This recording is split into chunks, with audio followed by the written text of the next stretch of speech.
this is my second attempt of doing a bike check. So, as we got the top, we got shitty grips with a SRAM gear changer. Then we got front brakes and back brakes, because that's what you want. Then we got beastly small motorbike bars. Going down to the shockies. We got Omni 156E, which are totally shit. Tread, we got something with a tan wall.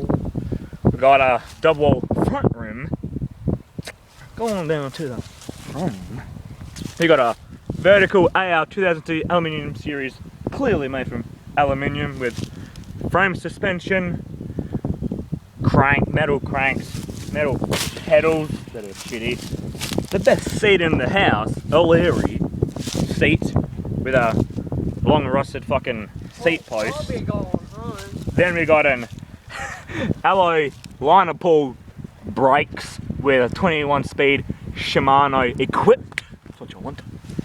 And then we've got to take a look at the gears. As you can tell, it's in 6th gear right now because look at all this. This all does not work because it's all fucked. and this here only goes up to the 2nd one, not the 3rd, and that's also fucked. And then this makes a squeaky noise. So, as you can tell, it's clearly top of the range mountain bike, and thanks for watching.